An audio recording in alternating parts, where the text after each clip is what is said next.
Assalamualaikum warahmatullahi wabarakatuh. Nama saya Amelia Nandita Febrian dari kelas 87 absen 1. Di sini saya akan menjelaskan tentang tugas PPKN, yaitu menjelaskan salah satu jenis perundang-undangan yang ada di Indonesia. Poin-poinnya yaitu pembuatan undang-undang. DPR memegang kekuasaan membentuk undang-undang. Rancangan undang-undang dapat berasal dari DPR, Presiden ataupun DPD. Rancangan undang-undang dari DPR, sebagaimana dimaksud pada ayat 2, dapat diajukan anggota komisi atau gabungan komisi. Rancangan undang-undang yang berasal dari Presiden, sebagaimana dimaksud pada ayat 2, diajukan oleh Presiden. Rancangan undang-undang dari DPD, sebagaimana dimaksudkan pada ayat 2, diajukan oleh DPD. Dalam hal berkaitan dengan otonomi daerah, hubungan pusat dan daerah, pembentukan, pemekaran, dan penggabungan daerah, pengelolaan sumber daya alam dan sumber daya ekonomi lainnya, serta yang berkaitan dengan perimbangan keuangan pusat dan daerah.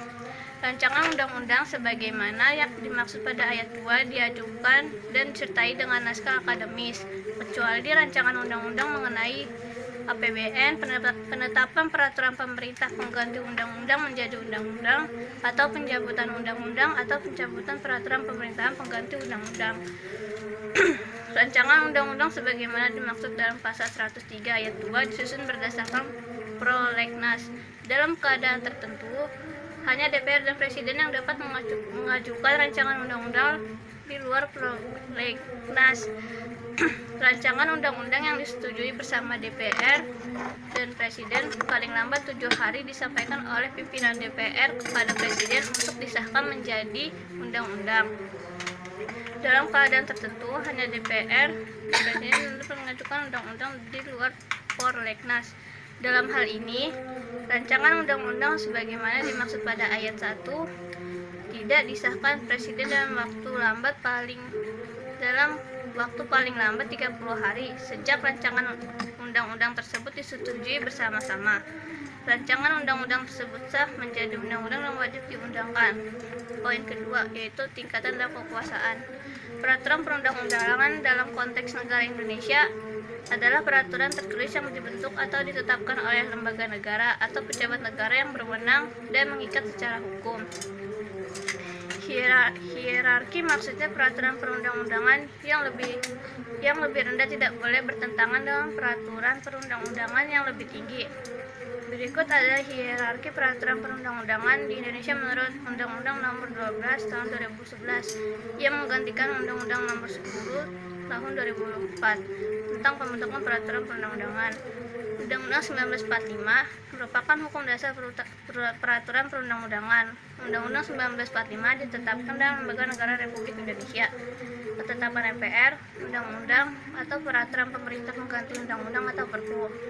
Peraturan pemerintahan atau PP, peraturan presiden atau Perpres. Peraturan daerah atau Perda termasuk pada kanan yang berlaku di Aceh. Dan peraturan desa. Sebagaimana dijelaskan sebagai di atas, jadi tingkatan undang-undang berada di tingkat ketiga. Poin ketiga, cara mengujinya jika peraturan tersebut tidak sesuai. Cara mengujinya adalah mengajukan ke Mahkamah Konstitusi Republik Indonesia. Mahkamah Konstitusi berwenang mengadili pada tingkat pertama dan terakhir yang putusannya bersifat final untuk 1. Menguji undang-undang terhadap Undang-Undang Dasar Negara Republik Indonesia tahun 1945. 2. Memutuskan sekretar kewenangan lembaga negara yang kewenangannya diberikan oleh Undang-Undang Negara Republik Indonesia tahun 1945. 3. Memutuskan pembubaran partai politik dan memutus perselisihan tentang hasil pemilihan umum. 4. Poin 4. Contoh undang-undang yang diambil dari pasalnya, yaitu pertahanan negara dan keamanan negara. Pasal 30 ayat 1. Tiap-tiap negara berhak dan wajib ikut serta dalam usaha pertahanan dan keamanan negara. Sekian dari saya. Wassalamualaikum warahmatullahi wabarakatuh.